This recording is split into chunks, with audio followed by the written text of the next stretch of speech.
Hi everybody, thanks for watching this. I wanted to tell you this is a little time sensitive. Hello everyone, welcome to Healing Wednesdays, the Circle of 12. I'm Lee Carroll. And I'm Monica Morani. For those of you who are just joining us for the first time, Healing Wednesday is a time where every Wednesday we come together with special guests. We have Q&A, discussions, meditations, and channeling. And this is our once-a-month free program where we do that, and it's free to all of you. We appreciate all of those of you who have joined us on YouTube, and then, of course, all of our subscribers. Now, if you happen to be a subscriber, you get this particular program every single week. You get replays. There's 4 shows a month, as I say, just exactly like this one. If we have a 5-month week, that'd be great. If we have a 5-week month, there's a show on the 5th one too. So it's every Wednesday, all the time, no matter what, there's a show here. It's easy to subscribe. If you're interested, please go to Kryonmasters.com. I say this every time, but this is a stream, and you're seeing a live stream. And of course, there's a chat here, both on YouTube and also in our members portal. If you have trouble with this, if there's coming and going, if we stop, if we start, if you don't know what's happening, the idea is there is always a replay, and the replays are very, very soon afterwards. For the members, there's like an hour and a half. If you're on YouTube, it takes about a day, but we'll get it up. You can always see this show. So if you're frustrated with the internet or with the streaming or any of these things, just turn it off, but please come back. It's going to be a great show today, just like it always is. All right. Monica, welcome again. Well, I want to just add to what you mentioned, welcoming all those watching for the first time. Every Wednesday, we are coming together with this broadcast, if that's what you want to call it. But there's an energy that gets set because there is a core group that are with us the first time this ever goes out there onto the internet airwaves. And I feel it, and Lee, I'm sure you feel it as well. We have this intimate group coming together, posturing not just what we bring, but a consciousness is set. So welcome to this couch of benevolence and love and compassion. And this is a moment where all the rest of the world can just dissolve away and be in this moment. When we planned the program, and I'll just talk personally now, we said, well, where should we put it and what time of day? And of course, everybody said, well, it ought to be on Saturday when everybody's off, or a Sunday on whatever. And my instinct was, no, I want it on Wednesday night. I want it on hump day. Let's call this in the middle of the week, the hump, trying to get through the week. Because that is, I think, the most appropriate when people want to relax and want to just sit and all. Yeah. Of course, the replays you can see anytime. Mm-hmm. For those who join us live, especially for those who are enjoying the chat, I think that this is postured in a good place and a good time. And so many people have said, yes, that is correct. And we'd much rather do that because on Saturday and Sunday, we do the laundry and we do other things. Yeah. And so I love our group that comes together consistently every Wednesday. And I love everyone else who feels the energy of that in all the replays. So before we do that also, I'm just for the listeners, and people have asked me this, is how long did it take for you, Lee, used to talking to crowds and seeing actions and reactions and all that with lots and lots of people, to go to a studio where there is no one but the technicians? And how do you then, go to that place where you feel something? It took a while, but Monica, you mentioned it, because now we feel your presence there. Somehow this has been transmitted to us at this table. We really do. We enjoy what you are enjoying, and hope you feel that same couch that we're talking about of love and compassion and benevolence. Absolutely. And so we love hearing from you, and we love hearing the questions that you submit for Lee, myself, and Kryon to answer. And that's what we want to do now. We would like to go to the first question, which is from Anna. She's in London in the UK, and this is her question. Is there any explanation that as a healer, I can help others, and yet I still have my own health issues and other challenges in my life? I'm sure Anna's not alone, Lee. So, This is, I think, one of the large, again, I say this quite often because there are a number of questions that I have heard all of my metaphysical career. And as I went forward, I think, and met more and more healers, not just healers, but those who are psychologists and psychiatrists who are not even in metaphysics, they all said the same thing, and that is, I seem to be able to help others, but not myself as much. Even though I know all the principles, even though I've been there, even though I teach courses, I even have people on my table who are being healed, and this is from the healers who I've talked to. And yet, when it comes to my own body, I have trouble. So, Anna, you are asking a question, I think, that is so common. I don't have, the absolute minutiae or academia of an answer, except that this is something we've seen over and over. So all this says is that you are an individual person. And also, Anna, if you're a healer, you know too much. And what I mean by that is that you know the processes, you've taught the processes, if you're a healer. And so it's tough for you to apply that which is perhaps your profession or what you've studied. Most of the ones that I have talked to said that I have to either go to another person or I have to then wipe out in some ways that which I expect and just sit and analyze and go from there. Dear Spirit, what is it you want me to know? And quite often they hear, go to this other person who you may or may not know, and they can help you. Isn't that odd? That you'd have a situation where a healer has trouble healing themselves. It isn't odd. It's extremely, extremely common. Perhaps it's just a blind spot. Yeah. That you are so in it that you've got a blind spot and someone else can instantly help you with that. People have said, well, Lee, what do you do when you get down? When you get, angry or depressed, I don't get angry, disappointed, or and all that. What do you do? Or do you? Because you have Kryon with you all the time. It's the same. It's the same thing. Yeah. Is we have to stop and can I just say, there's many times when this beautiful woman next to me, my partner, has quoted Kryon when I needed to hear it. Can I just say that? And so here we are. I should have been able to glean that. Absolutely. I'm the channeler.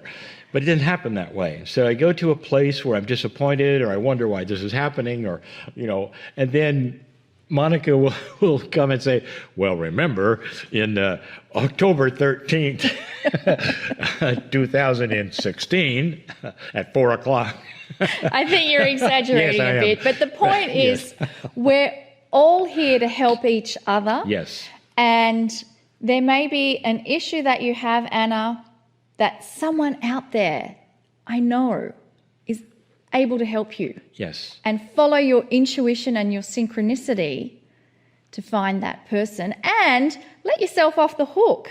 Don't beat yourself. We tend to feel that. Yeah, don't beat yourself up. Because we're so good at something, we should have that in our life 100%. Yes. And get rid of that guilt, get rid of that judgment, and just accept that this is a challenge, it's just temporary. And I guess, Anna, what would you, if you had a client coming to you saying, I'm a healer and I can't heal someone, what would you say to that person? What would be your advice that you would give to that person as to how they would move forward? That's great. That's a good one. Yeah. So it's very common, Anna. Thank you. And that's a great question. We'll probably talk about that more, I'll bet you, at some point. I hope that helps. So let's go to the next question. This is from Savannah. She is from Denmark. And she's asking, is it okay to use Kryon's meditation with the visualization of the bridge and the mist in our own guided meditations with groups? What a beautiful question. She's wanting to do meditation groups with Kryon's bridge and the mist. I find it interesting that so many people they're so honoring of something they would hear that Kryon would do or a process that they would ask the question, is it okay if I do it too? Or is it okay if I do it with my groups or in other places? And let me just tell you that this whole idea of the bridge in the mist, this visualization, of course, it isn't an actual 3D visualization. It's something that Kryon gave us. It's not only is it okay to use it for anywhere with anyone, but you can change it. Anytime you have that metaphor, crossing the bridge, going from the known to the unknown, you can put it in any scenario that you wish to, that might even be more applicable to a group that would understand something else better, another metaphor of that same thing. So not only can you use that one anytime you wish, anywhere you wish, but of course your own. And we count on this, and thank you, Savannah, for asking that, because people are so concerned, I would say, in honoring of processes, especially what they hear with Kryon. And you say it's given so that everyone can use it. So please use it, or even better, perhaps you can alter it so that it's more profound for your culture or for your group. I love that. That's beautiful. So let's go to one last question before we have the meditation and channel. And this question comes from Christopher, who is in France. And Christopher wants to know, how do we know if during the Circle of 12 we are actually on the process of healing? How do we know we're healing? And should we feel something in the location of our illness? What's the answer to that question, Lee? Well, Christopher, I will tell you, this has been answered obtusely many times, even from the guests. It seems that the healing, let's put it in a scenario where I have something going on I don't understand, or maybe it's with my heart or my kidney or my liver or an arm or a leg or whatever, so it's localized. Or I don't feel well, or I got digestion or something, or the doctor has told me something. So you have something to focus on that you feel, this is why I came, this is the healing that I have come for. So Christopher is asking, now how do I know it's working? How do I know, do I feel something in that local place? And yet, healer after healer have come here and said that the actual healing you came for is a byproduct of something else. You know where I'm going with this? What if it's more than just a localized healing that's going to happen? What if it comes with an attitude shift, a compassionate, benevolent change in your life? What if you have an aha experience that awakens you to a larger truth? In that, often the byproduct is the healing. Now that's just one answer and one segment of this answer, because there's another segment to go. Sometimes the healing you've come for does not happen instantly at all. In fact, it happens gradually, and you're only aware of it like 2 or 3 weeks into it. How long does it take to knit a bone? 6 weeks, we know. And 6 weeks seems to be when the doctors are always saying, well, wait 6 weeks and do this and that, because there's an actual healing process of the body that takes a while. So it's not miracles necessarily we're after all the time. So you may have something that is actually healing now, but you're not going to be aware of it for maybe 2 months or something, because you see the symptoms start to shrink, and you realize that every time you've sat in the Healing Wednesday 12, Circle of 12, you've had something going on, and it's starting to go in there and make sense. Your life starts to change, and you feel in the spot where you're talking about, not at that moment, but later on, the symptoms of the issues start to go away. Why do I say this? Because this is the report. This is what we're hearing. We've had people with migraine headaches. Wow, this is just, set you aside. I mean, anybody who has migraines know that it's, when you have one, you go in the closet, because you're no good to anybody, and it's very, very painful. It's hard to live with those. And when they start diminishing is when you know this is working. So it's not like your headache went away when you sat down at the Circle of 12. It's that something started in your body that starts a healing process. But please understand, we're not here to give you solutions and have the speakers come to a place where they're going to tell you, well, do this and that for your kidney and your liver or whatever. It is a change of paradigm for your existence and your life, and the byproduct is longer life, healing. And then you get to the other things: anger, depression, fear. Let's talk about fear. That starts to, people start to feel better. That starts to diminish as well. You only know that over time. So people are starting to say, okay, I didn't feel anything at the moment, but wow, something happened. I'm listening, I'm being careful, I'm feeling the love of the others around me. I've joined the portal, we're talking back and forth, and I'm realizing that even the interaction between people on the Circle of 12 are giving me healing. That's the point. That's why we're doing this. So it isn't a localized healing at all. It's more of an attitude, a whole change of life that's happening. I know I've gone too long on that one, but I just want to say this, it is a byproduct of something else. Absolutely. That's Yeah. beautiful. Yeah. And let's use that information to move into a meditation and a channel from Kryon. So I invite you to close your eyes. Place your hand on your heart. And in this moment, I invite you to feel the energy of the many thousands of souls that are tuning in, whether it's in the now or in the future, which in the future becomes their now. And so joining us are thousands of beautiful souls, and I want you to connect heart to heart with each person coming into this moment. And with our collective consciousness, let us send a wave of love and compassion to those on the planet in this moment who are going through grief. There are many who have been losing loved ones that have had their end of days on earth, and they are in a moment of grief.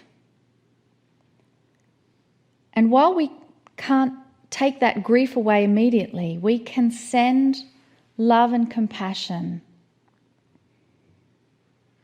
out to those individuals.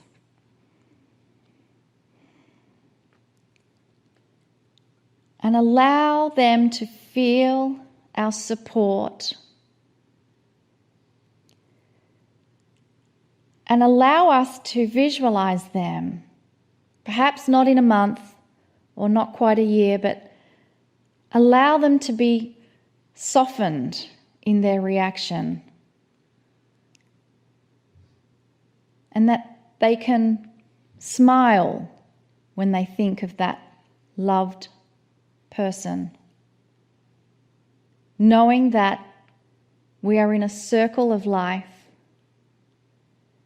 and we don't truly die. We simply change energy forms. And that loved one that they have lost is now part of their soul group, guiding them, assisting them as they continue to walk on this planet. And with that connection and thought, allow your hands to relax. Take a deep breath.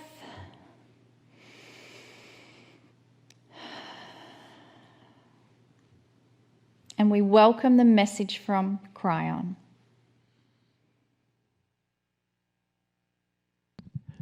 Greetings, dear ones. I'm Kryon of Magnetic Service. Each time we come before you in this way, I hope you understand the love, the benevolence, the beauty. As we sit at your feet and give you the wisdom that is here. This planet is changing greatly. You may be aware of it. Some of you are seeing things that are fearful or appear fearful. because of the shift, of the change, not understanding that some of that change may be that which will upset the normal. And it's the normal, perhaps, that is not going to return. A normal of low consciousness that is starting to move away from humanity as you know it. This is the first of the month channel. That is to say, the first one of the month. All 4 of these channels will be available and are available for free. And so I then am free to give you a 4-piece channel, and I do it yet again. Part 1 of a subject. And this subject truly is the elephant under the table, as some of you would say. Those of you who are watching this program, who have tuned into this program because you want to watch it, have something all in common, various degrees of something in common, and that is you're starting to ask questions. And the questions you are asking is, have I missed something? Is there something perhaps bigger than I was told? Specifically, when it comes to that which is God, the creative source, spirituality, the energy on the planet, that some are saying is moving to a place it never was before, and they'd be right. The elephant under the table is that you're different. I'm going to call it consciousness shift. Some have called it awakening. I will say that it is humans' new frontier. Not just that which is awakening,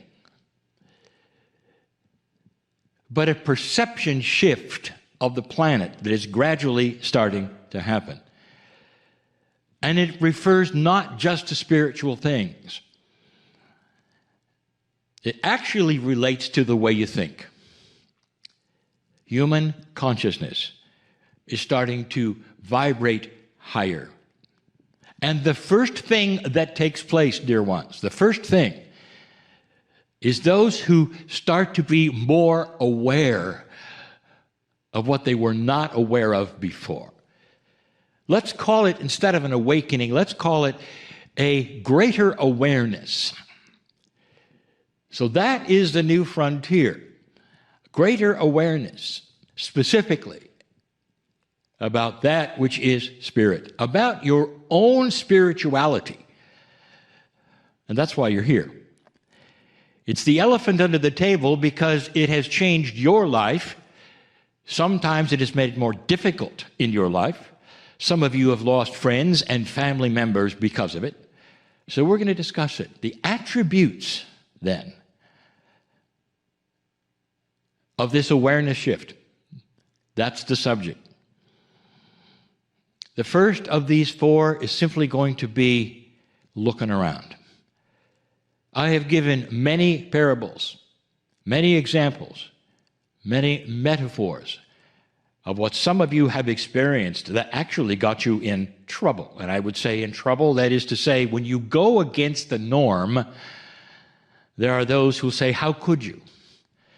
You were trained in this, you learned this, this is your staple, this is the way it works, and you have varied from that. Therefore, we're not going to be with you anymore. Perhaps that's why you're here listening to a program like this. You're among friends and good company. When I first started with my partner and started channeling on this planet, one of the first parables I gave was about a man named Woe. I told you he wasn't really a man or a woman. He was a woe-man, but we call him a man. We call him a he because it's easy. And it had to do with a disturbance in the corner. We called it woe in the room of lesson. And the disturbance in the corner is a metaphor for him being in a room. And the room was his life. But there was a corner that always vibrated a little strangely. And those who were in the room with him said, yes, this is life. There'll always be things that you can look at or not look at, and there'll always be odd things. Don't look at it because it'll capture you, or it's not good for you. And in this parable, woe eventually looked, and it was like a door that he cracked open, and there was light there. There was other things there he didn't understand, and it changed his life. It was benevolent. It was loving. That was the first time we gave that kind of a parable, indicating that if you want to look, you might find a greater truth than you've been told.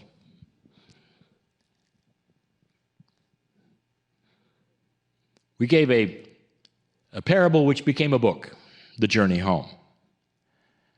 And in that, there was an average man, Michael Thomas, who had a near-death experience, and he came back with instructions from an angel. The angel told him to move into his city until he came to a park and sit there and wait, and he did. And finally, he thought he saw something in the hedge, like an opening or perhaps an anomaly. And he went to the hedge and he saw that it was indeed an opening, a doorway, if you want to say that. And then he had a decision. He said, am I imagining it or not? Has somebody made this happen to me or not? Am I being tricked or not? And he tried to unsee that, and he couldn't. Every time he looked at the hedge, he saw the doorway, every single time. Eventually, dear ones, he went through that and the adventure began. And he learned about things which were bigger than he was told. But the point is this, that when you start looking and something occurs, you cannot then delete that. Your conscious, your brain captures something critical, an opening perhaps, an awareness perhaps. Some have called it even an awakenings of what is it? And you're not frightened of it because you know that what it is that you have seen or felt is okay. It's safe, and you would like to know more about it. There are so many who have called these channelings a trick, that somehow you are brainwashed and you're tricked into something, and then you're captured forever. Dear ones, what if you went from darkness to light and you liked the light better? Is that a trick? I'll tell you something that you should hear and you should need to know perhaps, and that is that all of you have the ability to look. And that if you choose to look, dear ones, that's like an outstretched hand to all of us to say, look at that. He's looking, she's looking. Let's give them something to see. That's what happened to my partner. That's what happened to many of you. You saw a greater truth. You went to look further at it, and it became that which is now your life because it saved some of you. We know who's watching. It became something that has extended your life. We know who's watching. What if God is bigger than you were told? What if God is not even representative of that word itself? A word that sometimes means anger and judgment and dysfunction like the Greeks had. That creative source which made you is provable all over the world. If you don't believe in that which is God, what if you erase the whole idea of a Father in the sky, instead have a benevolent source that you are part of, that has a grander scheme than anything anyone has told you? Let me close with this until the next section. There are physicians around this planet who are very, very good at something, and that is saving lives. And they spend their time often in the operating rooms, emergency cases mostly, those who are dying from accidents mostly, trying to save their lives and bring them back because it's not time yet in our way of thinking and your way of thinking, perhaps. They come in and there's been an accident and their heart stops. And for whatever reason it is, and it can be a multitude of reasons and so many accidents, They're resuscitated then. And that physician is good at this, at saving people and bringing them back, and they've seen it over and over and over, where someone would be clinically dead for a number, perhaps, of moments or minutes or whatever. Over and over. You've seen this. You know this. And the thing that they will tell you over and over, ask them. Some of them have written books on it, is this. A person comes back from that near-death experience, and the first thing they want to know when they recover and look at the doctor is this: why did you bring me back? You see, they saw something. The door started to open and the light shone, and they felt the love and the benevolence. They felt safe and beautiful. Oh, my. Can you imagine such a thing? Even though the family was back there on the planet and all that, and all they wanted to do was stay. And it wasn't a trick of the mind, as some biologists will tell you. That's real. And then they come back into a planet where they have to work with consciousnesses, lows and highs and all this, and they're disappointed. So many. And then they philosophize about it, and some become authors and teachers and healers themselves, and often the near-death experience has opened them to this. They saw the truth, and they want to show it to you without you having to go through what they did. And that's why you sit and listen to them. And we've had them. So many times we, meaning that which is the channel we've had them to give to you, we've had them present on programs like this. We've tried to show you there is more. There is an awareness starting to happen, and you can't unsee it, dear ones. And in the next section, when we come back, when we channel next week, we will continue. And the continuation will be what happens when you see the truth in all of its glory, and no one else does. I think it matches so many of those right now who are listening. Are you interested? This is you. This is about the awakening awareness process on the planet. Not just you, but so many around you. I'll be back. And so it is.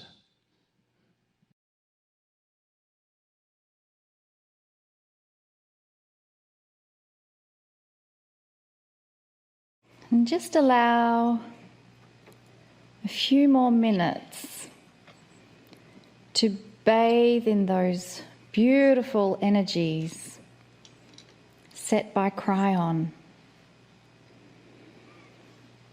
And gently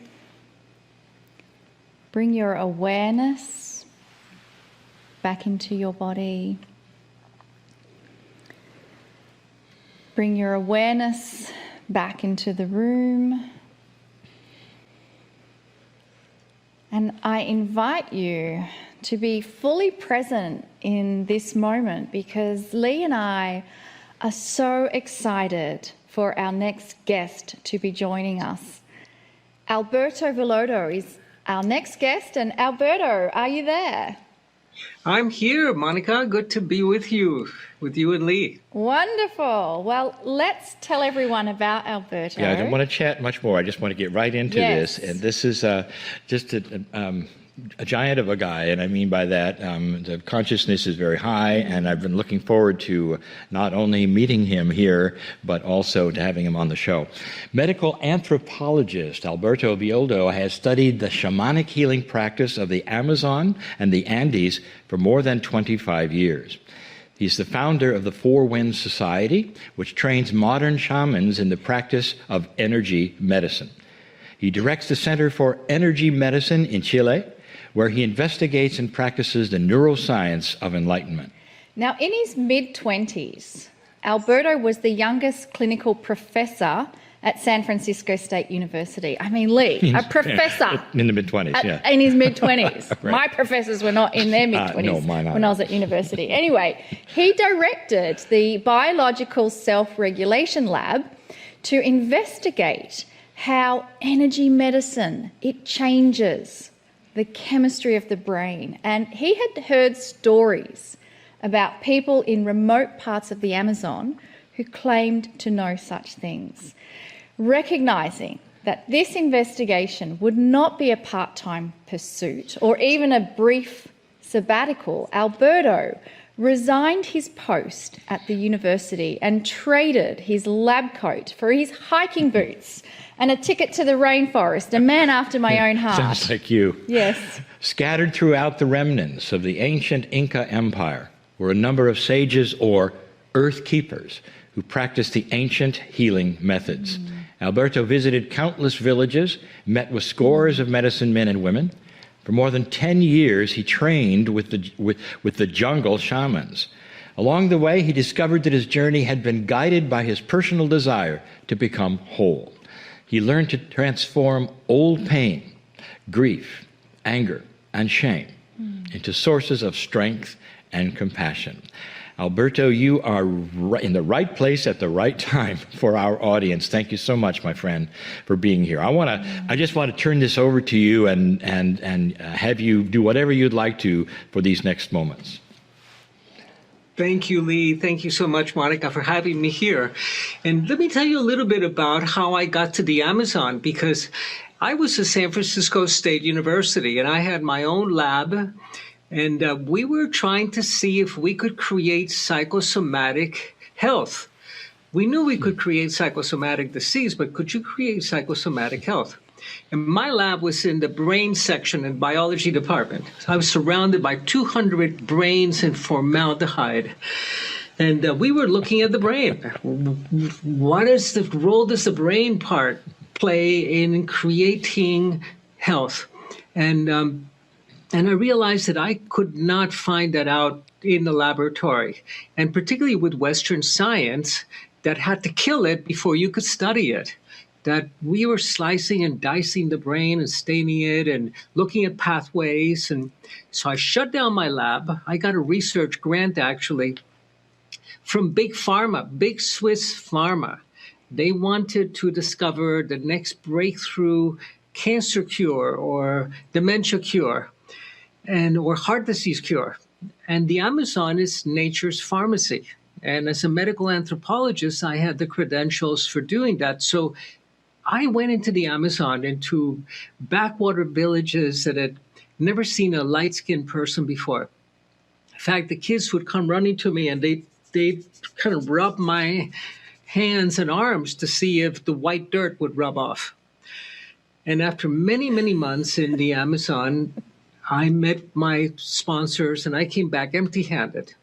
There was no herbs, no plants, and because these people had no heart disease, they had no Alzheimer's, they had no dementia, they had no cancer.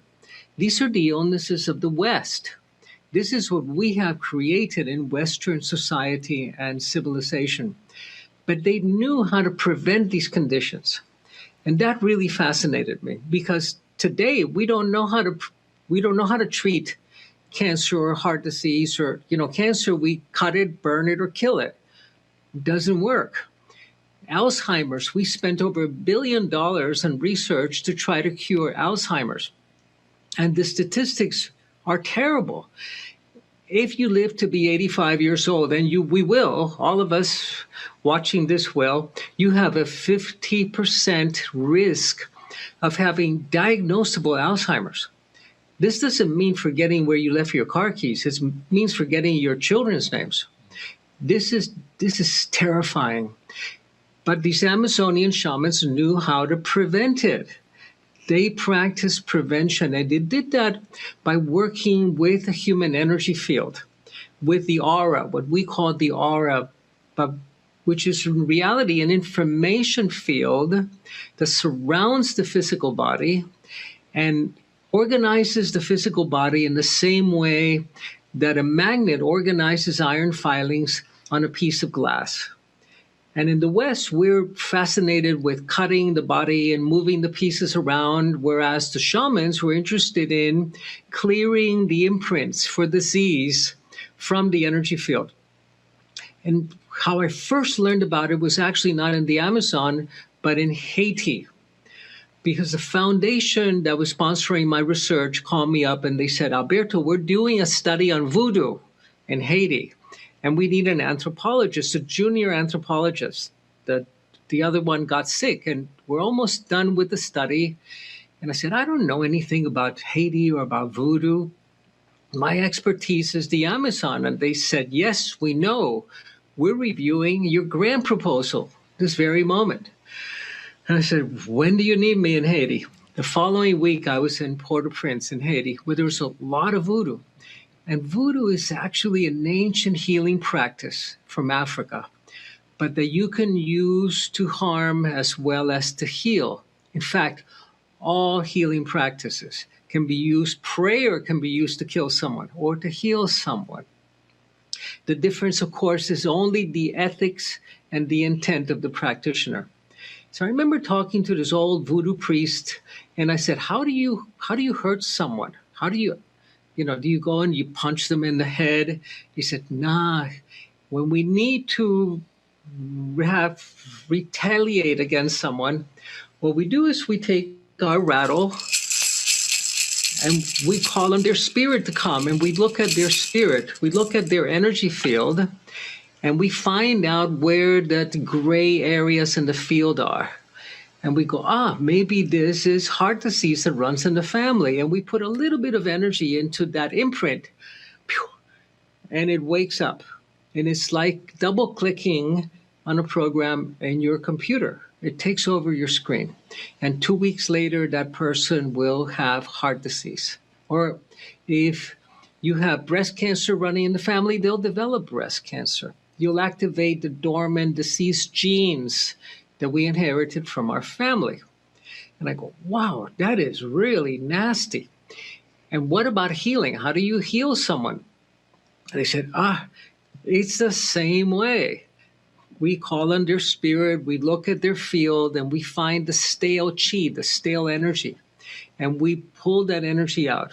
We clear it from the blueprint. This is my language now. We clear it from the blueprint before it has to be processed through the body. And I go, wow, how elegant, how absolutely elegant. So here, these men and women that we consider primitive in Haiti and around the world, in sub-Saharan Africa, in the Himalayas, the Native Americans, they were working with the quantum field, what we call in physics the quantum field. They were interacting with it directly and upgrading the information that's in the blueprint of the body. And when you upgrade the blueprint, the body is upgraded. So they practice healing, not by healing disease. In fact, for the shamans, diseases do not exist. Sick people exist, but illnesses do not exist. And the practice of healing consists of creating the conditions for health. Create the conditions for health, and disease goes away. You don't need to treat illness, which is what we do in the West. In the West, in America, and Europe, we don't have a healthcare system. We have a disease care system, and we treat illnesses. Shamans don't do that. They create the physical conditions for health, your nutrition, your diet, the supplements, the nutrients that you're missing. Depleted soils is a big problem today in the world. Emotional health, you have to clear the imprints for toxic emotions that we have in our field. That person that you haven't forgiven for 20 years, that's a toxic imprint in the energy field. That if you have a weakness, a genetic weakness, will manifest as an illness that runs in your family that we consider hereditary. In fact, the shamans consider toxic emotions, trauma, toxic emotions as the source of all physical maladies. You've got to heal the toxic emotions. You create the conditions for health spiritually. You've got to be on a spiritual path. It's essential. You've got to be in a sacred journey. not just to accumulate wealth or fame or fortune or heal your mommy or daddy issues. You've got to be in a sacred mission to bring a little more beauty to the planet, to be of service in some way. So this was the shamanic practice. And I said, that's so much healthier than what we do in the West, where we think that the illness is the problem. We treat the symptom. We don't treat the cause in the West. And whereas the shamans were treating the cause. And they were saying the cause is not only your diet, the cause is your energy field. It's your unhealed emotions. It's your early life trauma or what you bring with you from former lifetimes. And they knew not only how to describe it, they knew how to intervene directly to remove these toxic imprints. And they call this the illumination process. And this is what I teach my students today, is how do you illuminate your field, upgrade the quality of the energy field? How do you download version 2.0 of the human software? And you download it into the field that then goes about the process of healing the body as the first step to later growing a new body that ages differently and that heals differently and that dies differently and that perhaps doesn't even have to die. And this is occurring at a really fascinating time in history when the indigenous peoples from around the world, the native keepers of the prophecies, the earth keepers, say that we have come to the end of humanity, of the humanity that we have known until today. And that today a new human is being born in the earth at this time of climate crisis, of ecological crisis. Now, the interesting thing about these times of crisis is that evolution changes. Mother Nature doesn't work with Newtonian laws of evolution any longer, which are the normal laws, the customary laws, which are slow, incremental change. Mother Nature now takes a foot off of the brake and steps on the accelerator, and evolution begins to follow the laws of quantum physics, quantum leaping, so that evolution no longer happens in between generations with our children and their children. It happens within generations, with you and I, that we can take a quantum leap to become that new human. Now, I was trained in science originally, so I always bring it back to the laboratory. And I understood that every 7 years, we grow a new body anyway, that your skin cells die and are replaced every 5 or 6 days, that the lining in your gut every 3 days, your lung lining is every week, even your bones every 7 years, you change every molecule in your body. You get an entirely new body. And you can either get a new body that's a slightly more wrinkled and older version of the one you have now, or you can become the new human at this time, this critical time in the history of humanity and of the world. But we have to upgrade the quality of the information in the field. And then we have to do ceremony. We have to do ceremony because we need to change our minds. Now, I understood from studying brain science that the ancient brain, our most primitive Neanderthal brain, that's called the limbic brain that we all have. That's the brain that lives in scarcity, it lives in anger, it lives in fear, it has PTSD, it doesn't get enough of anything, enough love or enough money or enough time. This ancient brain only changes through ceremony. And that's why we have ceremonies in every culture in the world. So you need to create a sacred ceremony for yourself, one that comes from you, not repeating what someone else has done.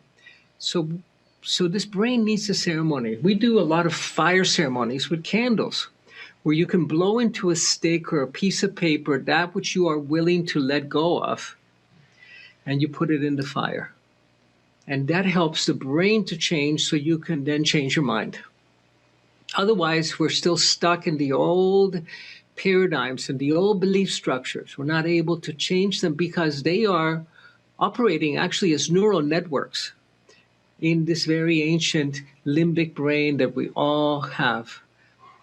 So this is a time of such amazing opportunity where we can bring together the ancient wisdom, the millenary wisdom of the shamans, the medicine men and women, and modern science, modern Western science.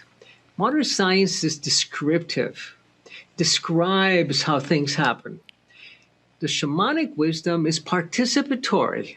It allows you to engage these processes. You don't only describe the quantum field, you're able to dance in it and change it and take on the creator role that we have to help to dream the world into being.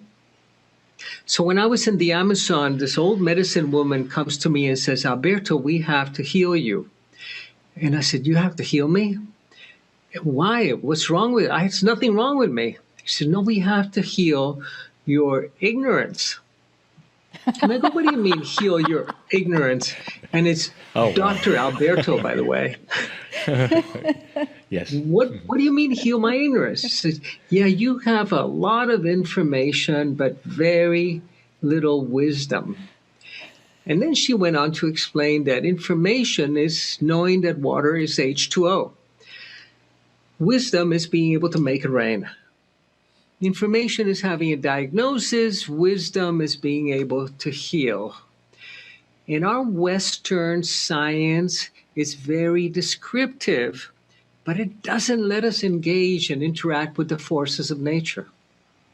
It doesn't, for example, one of the laws of physics is called the law of entropy. And entropy is a law that says that everything is breaking down. Your house is breaking down, your car is breaking down, your relationship can be breaking down. You've got to be repairing it all the time. This is that law that says that you can go from a glass of milk in the glass to milk on the floor, but you can't go backwards. You can't go back to milk in the glass. So the shaman said, yeah, you don't need to go to Harvard to understand this. You just need to have children, right? Everything is moving towards chaos. So the shaman said, yeah, we observed that. But the other side of that law, and they said this law is what we call jaguar, the jaguar principle, like this ancient jaguar that I have here. Jaguar is the chaotic, destructive force.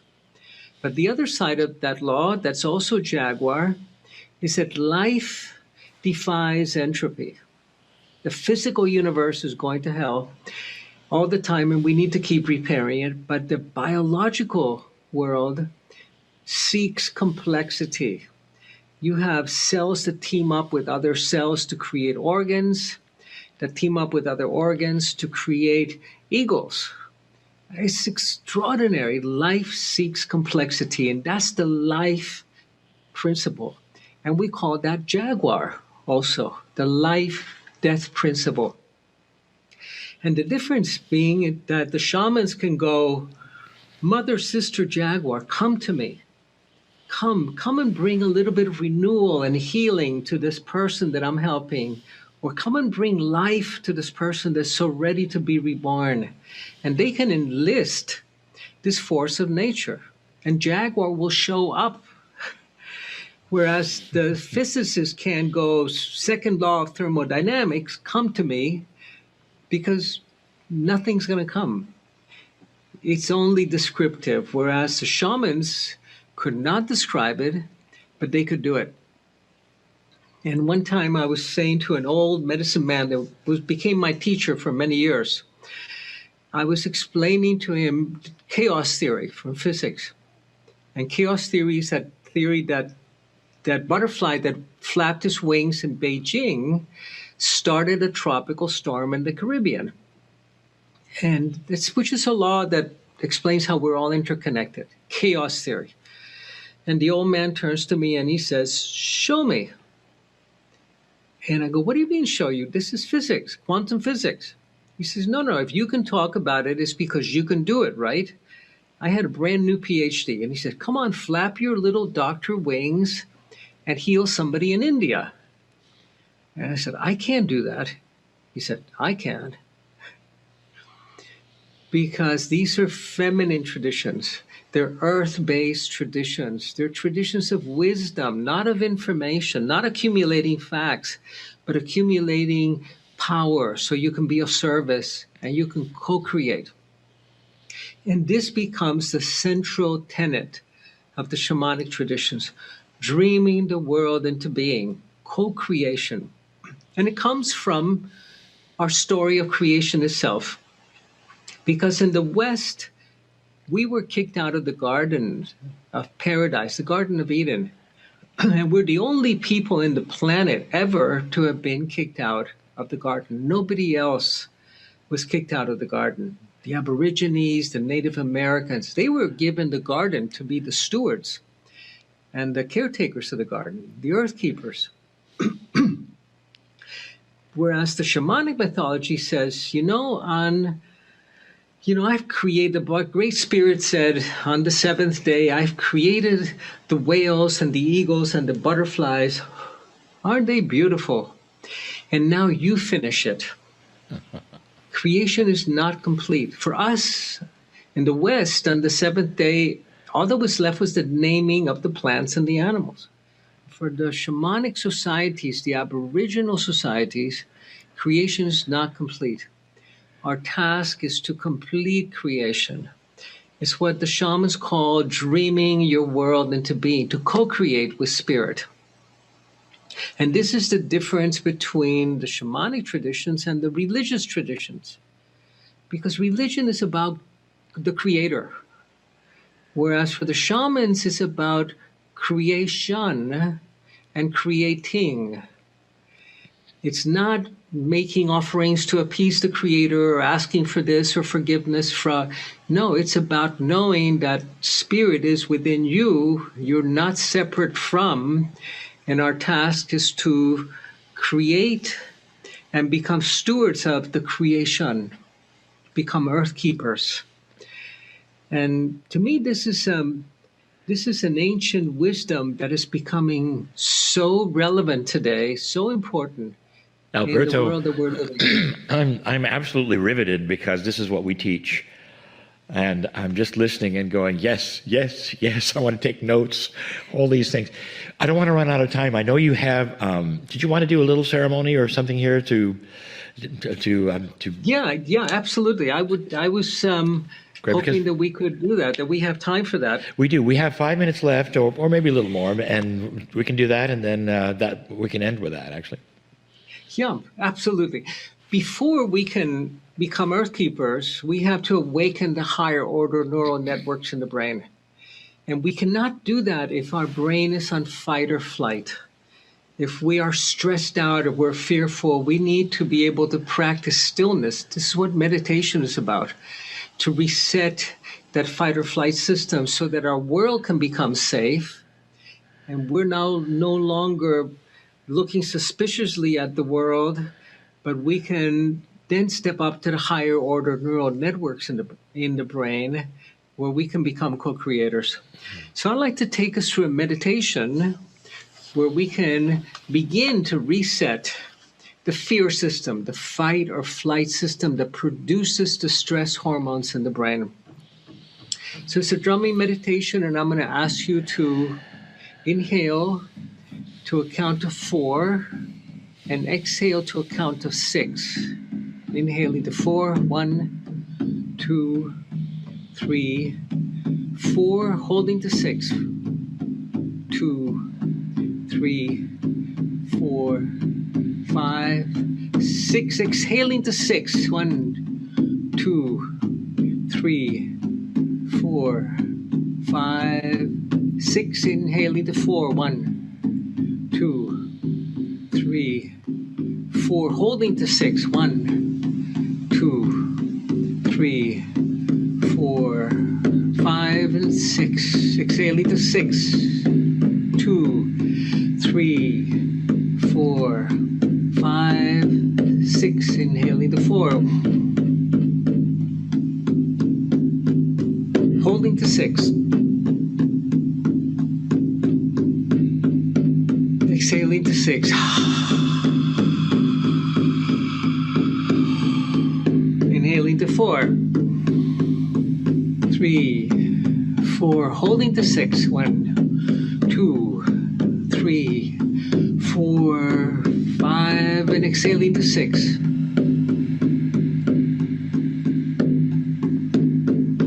Inhaling to 4. Holding to 6. Exhaling to 6. Inhaling to 4. Holding to 6.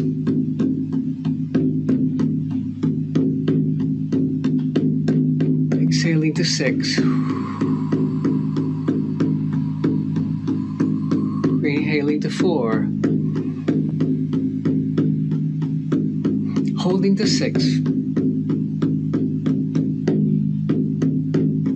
Exhaling to 6. Inhaling to 4. Holding to 6 softly. Exhaling to 6. 1, 2, 3, 4, 5, 6. Inhaling to 4. Holding to 6.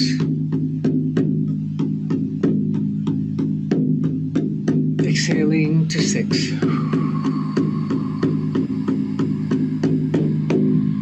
And deep breath. And exhale.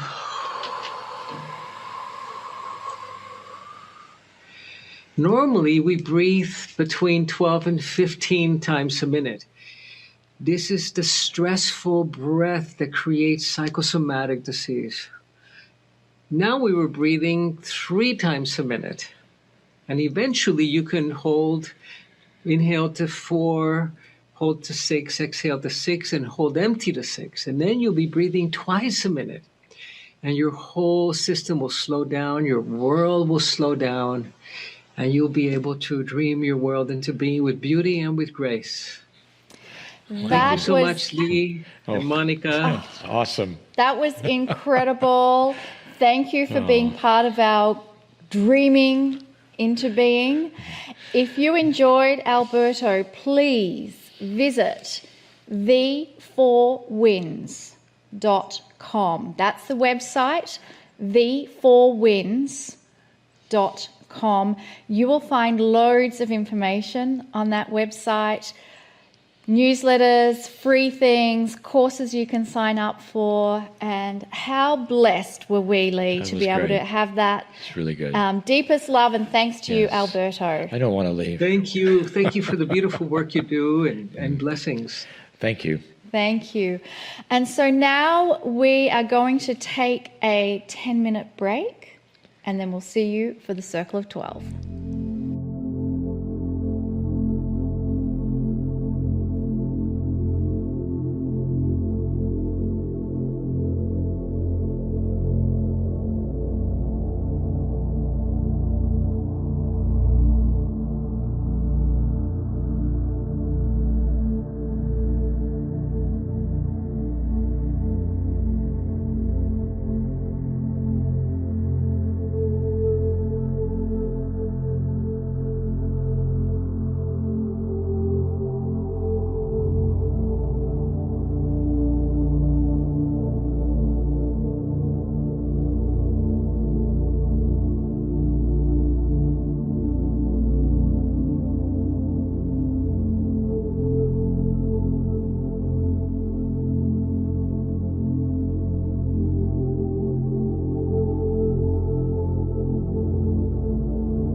Well, hello and welcome back. Oh my goodness, wasn't Alberto wonderful? I say this about so many of our guests, but yes, he was awesome. And I mentioned, I think when he was done, that I was riveted. Truly, you might have noticed that we really didn't have any questions for him. We didn't interrupt him, except the very, very end. And that is when it just gets your attention, because almost everything he was saying is truly so wise and so accurate for today. Absolutely, so beautiful. And I hope you're still carrying that feeling from his drumming. And let's continue that as we prepare for the Circle of 12. Again, I would like us to begin by saying some statements of intent. I will say each intent 3 times, and you are invited to say them silently or aloud. I release all expectations, and I am willing to be open to the energy of compassion in my life.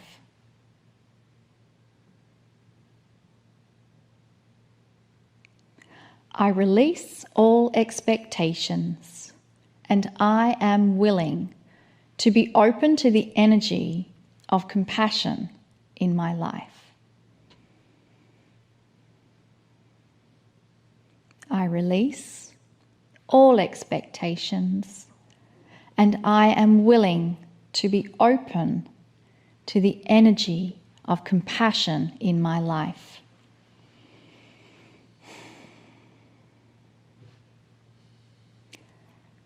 I accept the perfect love of God.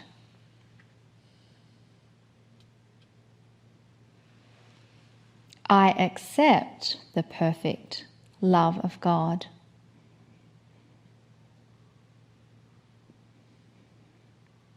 I accept the perfect love of God. And I give permission to experience the grandness of my soul.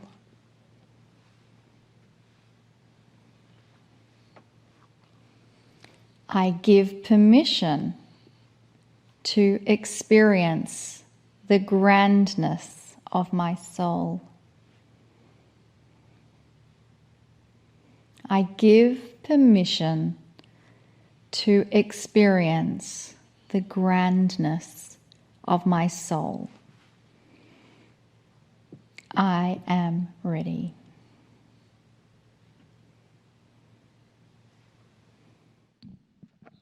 Greetings, dear ones. I am Kryon. Come a little closer. Come a little closer is the new statement that I am making, and I have made. It's a statement that is one of invitation. And the closer is a metaphor for awareness, truly. If you can come closer to that which is on the other side of that veil, which has always separated you from what you think is reality and that which is perhaps divine, if you can come closer to that, you start to have things shown to you. You have an awareness, perhaps, that you hadn't had before. You're in a culture, almost all of you who would listen to this, where you are born with information being given to you by your families, by those adults around you, by your peers. It's the perception of how they feel Earth works. And it's not just that which is spiritual. It's that perhaps which is the way things work medically, or the way they work perceptionally, how to act, what to say, what to do when you have certain situations presented to you. And you learn them from birth, dear ones. And so by the time you are a young adult, you have a template, that is before you.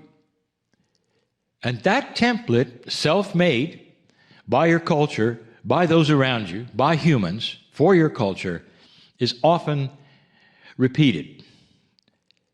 A template is something that is created so that the template becomes that which you are. That's why they call it a template. And so it's the template you would use in 5 years or in 10 years. It's always the template. And then there are some of you who take the template away. And when you do, you start asking the questions. In our channel, just a little while ago, I started talking to you about these perceptions, about the new frontier, which is a new human awareness. Could it be that the veil is lifting? Now that is a metaphor itself.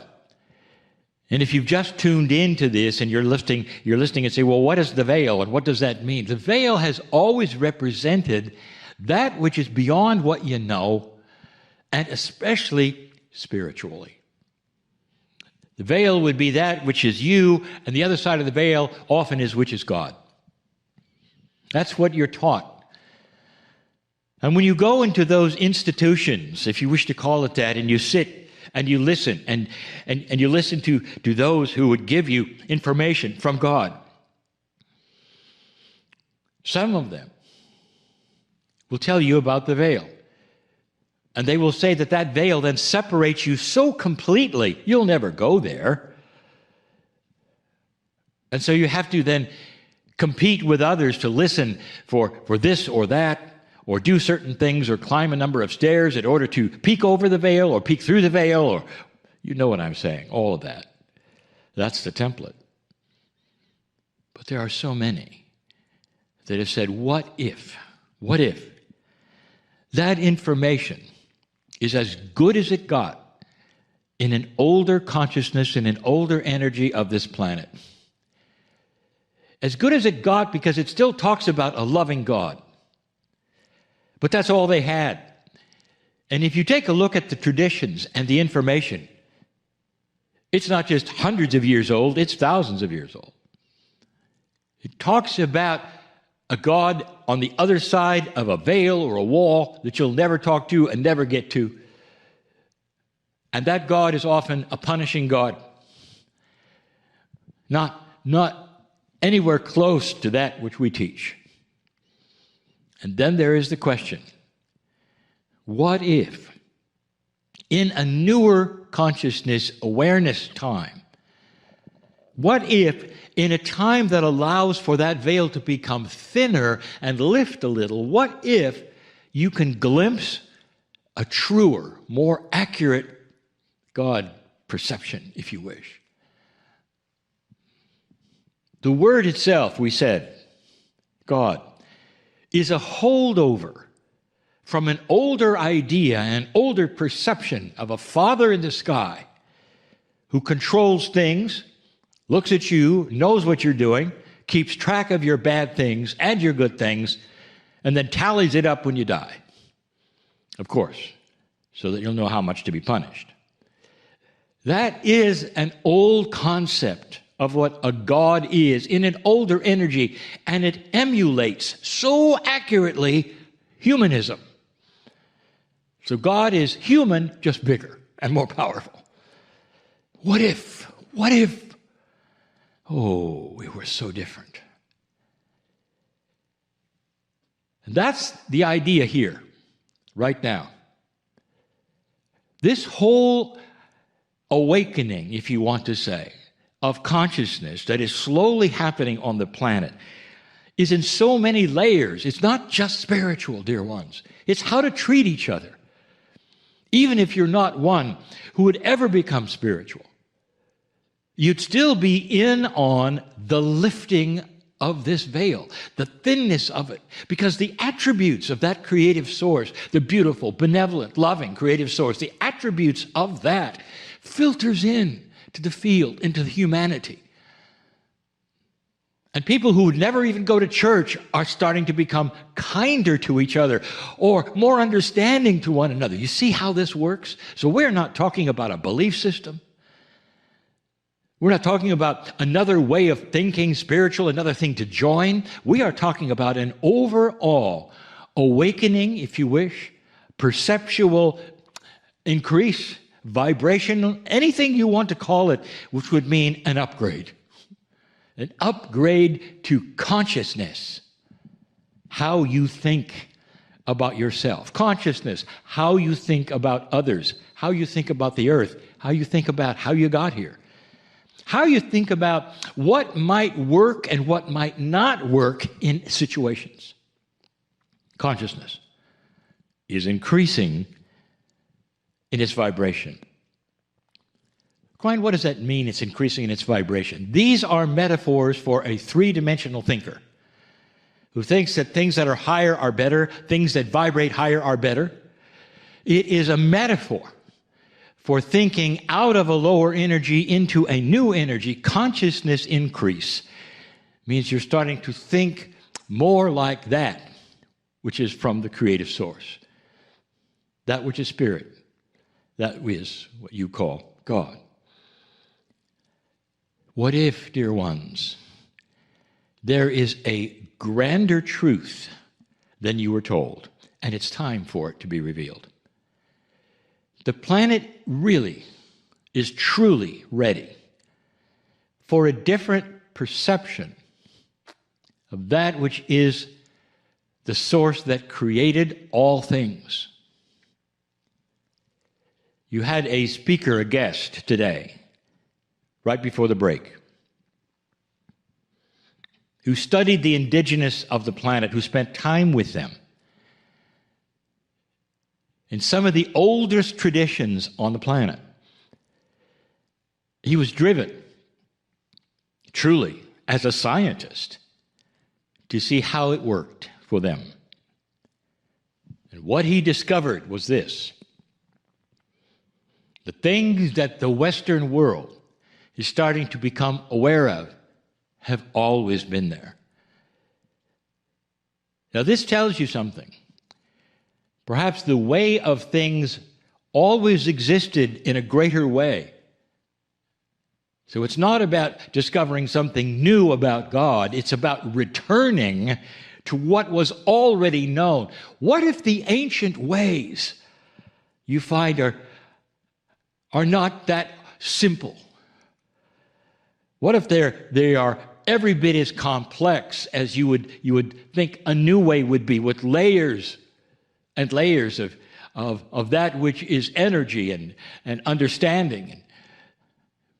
But what if it wasn't filled with rules?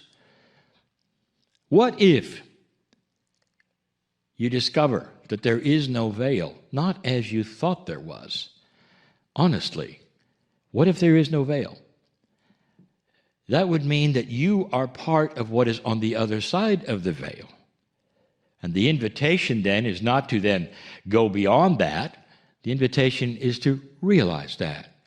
So it becomes self-realization, awareness, a perception that everything is connected, instead of everything being separated and you have to climb a certain stair in order to go to a certain place to meet that which is divine.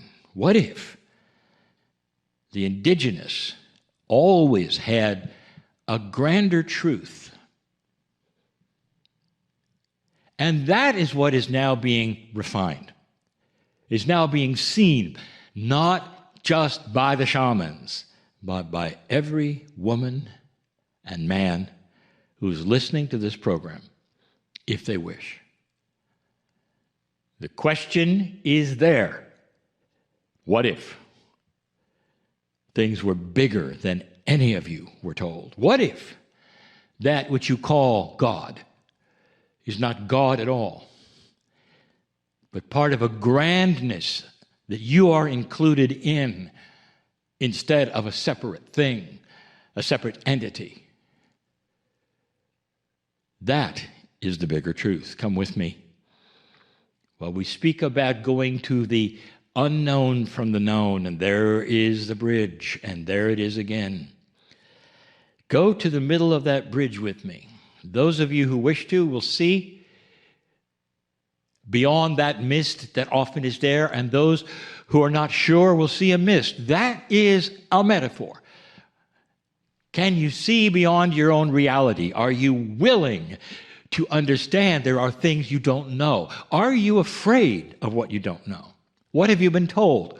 Every single one of these questions is answerable differently by your culture, by your upbringing, by what you were told.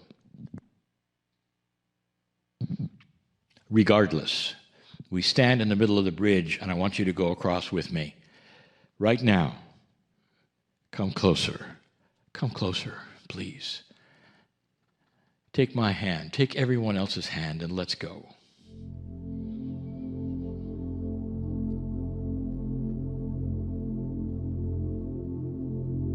You go into an energy that for some is frightening because you haven't been there before. And for some, you've waited all week for it because this is where you want to go. But the more times you go to this energy, the more you realize it's a safe place because it is the essence of you. Have you realized how old this place is? It's not new. You have crossed the bridge into an ancient part of you. And in there, there's everything. There is creation. There is past lives. There's who you were, who you will potentially be, where there is no beginning and there is no end, where all things seem to be in a circle of 12. And we've explained this before. Understanding, benevolence, compassion, no judgment is there. You might just bask in that energy for a moment before we go into the theater. Through a doorway or a portal, which is only a metaphor of going from one place to another for you, you move into this place, this theater in the round that we always go to. The theater in the round is sometimes large, sometimes small. It's always a sunken theater with a amphitheater kind of seating around it. You have to go down into the audience in order to get onto the stage. That is what it always looks like. There is a chair on the stage or not, depending upon what we are doing today. Today there is a chair. The chair is for you. The chair is metaphoric. It's always symbolic. Everything is, dear ones. And if you want to analyze it, we say to you, the chair is a comfortable place, a safe place where you can watch or you teach in the chair. It's not imposing where you stand in front of an audience and then have to deliver something. It's a chair. And I want you to go there and sit there if you choose in this exercise. People say, I'm having a hard time visualizing. And I say, are you having a hard time remembering what it's like to sit in a chair? And probably not. So simplify all of it, dear ones. Sit in the chair. Only this time, when you open your eyes, there is indeed a very large audience in front of you.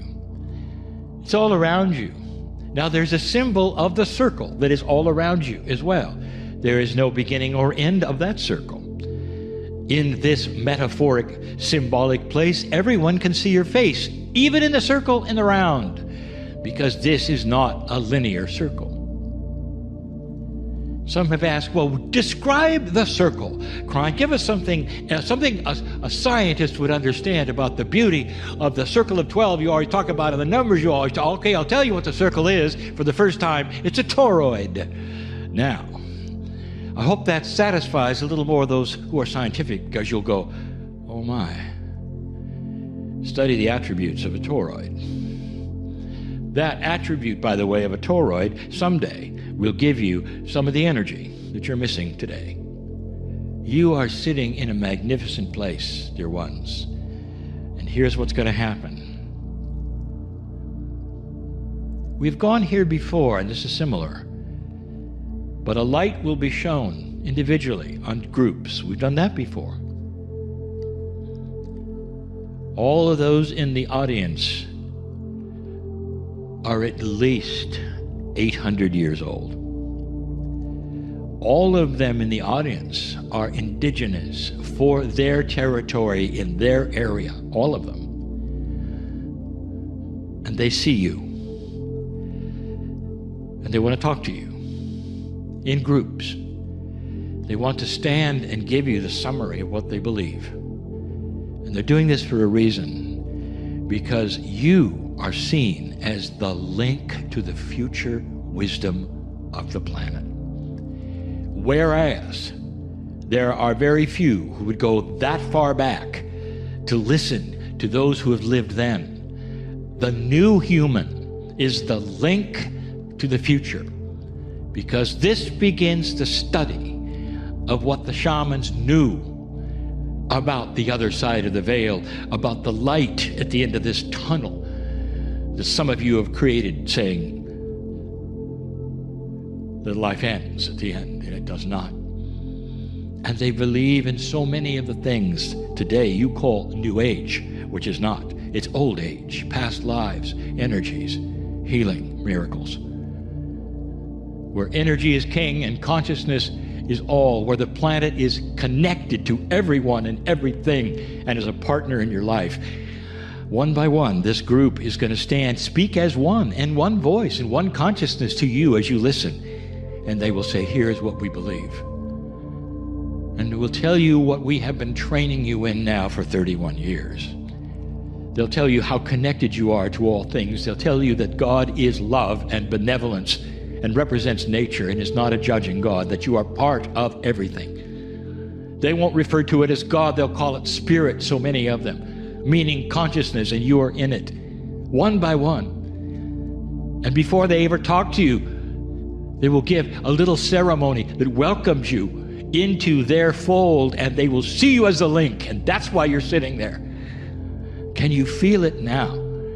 The honor that the indigenous of the past have for you today, because you're listening, finally, to the truth that is so much bigger than anything your culture has ever given you. I want you to stay there, one by one, and watch these as they go around, calling you by name, saying thank you for being here, thank you for listening, thank you for understanding. You're one of us.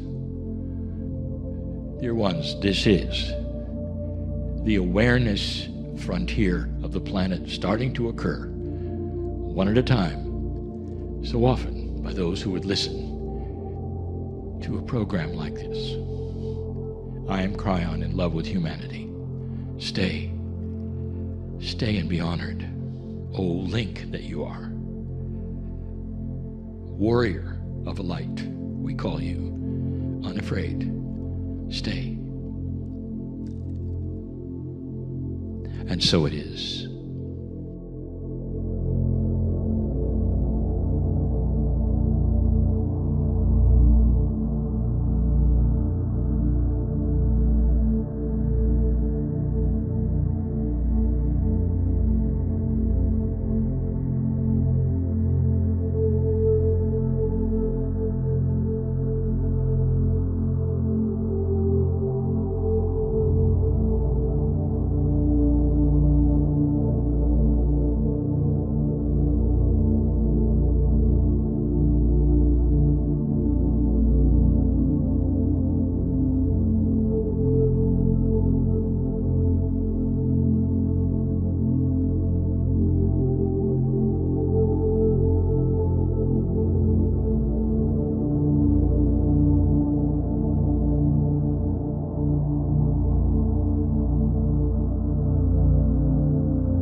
Hi, everybody. Thanks for watching this. I wanted to tell you this is a little time sensitive.